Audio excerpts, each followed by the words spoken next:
प्यारे बच्चों नमस्कार। आज की ऑनलाइन क्लास में आपका स्वागत है।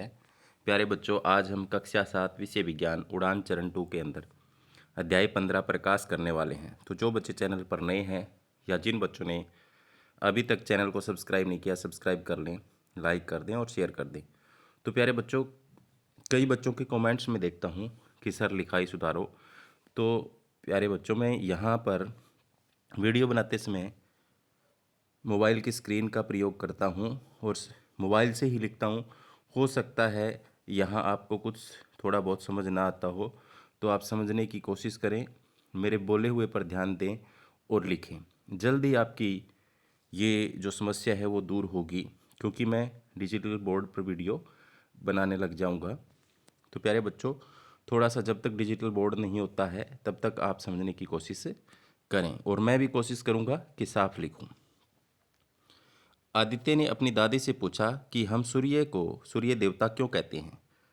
दादी ने उसको बताया कि सूर्य ब्रह्मांड में ऊर्जा का एक स्रोत है। तो ये हमें भी पता है, सूर्य ब्रह्मांड में ऊर्जा का एक स्रोत है तथा सूर्य हमें प्रकाश देता है, जिससे हम वस्तुओं को देख पाते हैं। सूर्य का अपना प्रकाश है और यह एक दीप्त पिंड है। तो हम सभी को पता है प्यारे बच्चों, पौधे जो होते हैं वो प्रकाश संश्लेषण क्रिया द्वारा सूर्य का प्रकाश लेते हैं, भोजन बनाते हैं।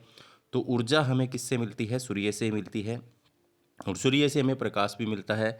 आप रात को देख सकते हो, सूर्य का प्रकाश नहीं होता। क्या हम वस्तुओं को देख पाते हैं? तो हमें वस्तुओं को देखने के लिए किसकी आवश्यकता पड़ती है? प्रकाश की आवश्यकता पड़ती है। किन्हीं 3 दीप्त वस्तुओं के नाम लिखो। तो प्यारे बच्चों, जिन वस्तुओं का प्रकाश होता है अपना, वो दीप्त पिंड होते हैं। जैसे मैं यहाँ पर सूर्य का ही नाम लिखूँगा, सूर्य। यहाँ पर बल्ब लिख दूँ, बल्ब। और यहाँ पर एक सजीव होता है जुगनू, जो नहर के किनारे आप देख सकते हो उड़ते हुए, उसका भी अपना प्रकाश है। तो आज मैं कोशिश करूँगा थोड़ा सा सही लिखने की, ताकि आपको समझ में आए। सूर्य, बल्ब, जुगनू, ये दीप्त पिंड हो गए। किन्हीं 3 अदीप्त वस्तुओं के नाम लिखो। तो यहाँ पर प्यारे बच्चों आप कुछ भी लिख सकते हो जिनका प्रकाश नहीं है। किताब, ग्रह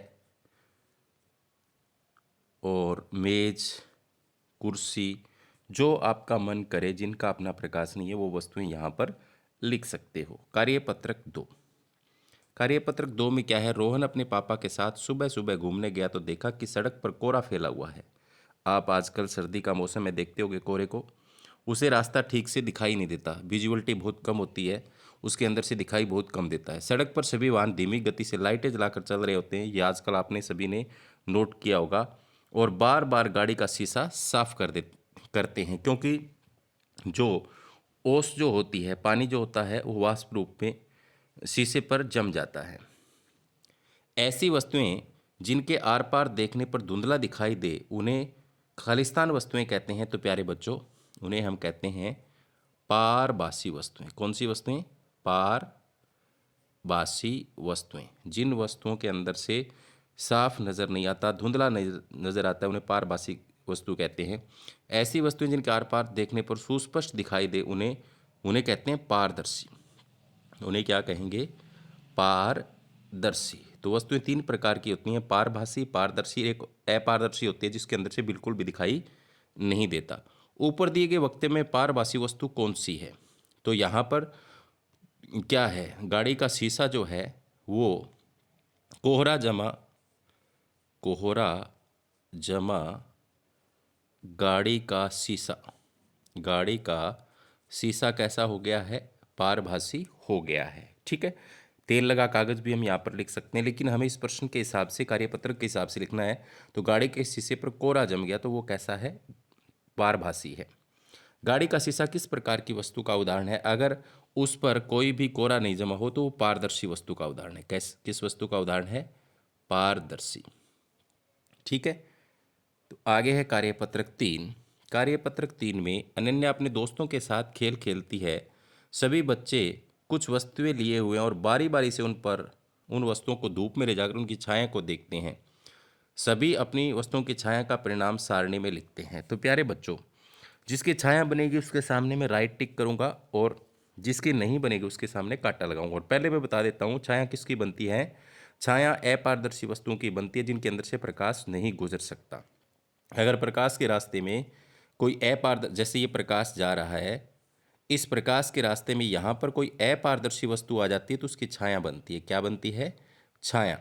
तो पुस्तक क्या है? अपारदर्शी है, इसकी छाया बनेगी। हाँ। कांच का गिलास अपारदर्शी नहीं है, इसके अंदर से प्रकाश गुजर जाता है तो नहीं। पेंसिल अपारदर्शी है तो छाया बनेगी। हाँ। आगे है दर्पण।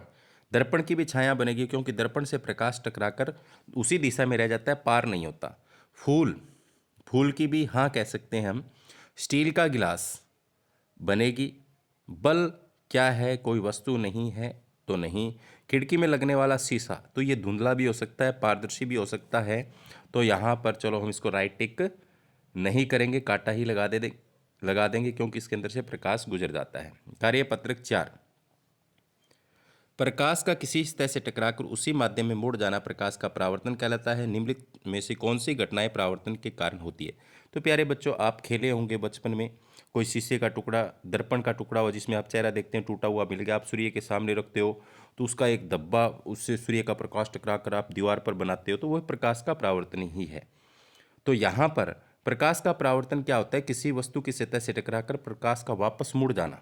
तो यहाँ पर परिभाषा दी हुई है। तो चंद्रमा जो है वो प्रकाश के परावर्तन के कारण से ही चमकता है। हाँ। अंधेरे क्यों? क्योंकि सूर्य का प्रकाश चंद्रमा पर पड़ता है और परावर्तित होकर हमारे तक पहुंचता है।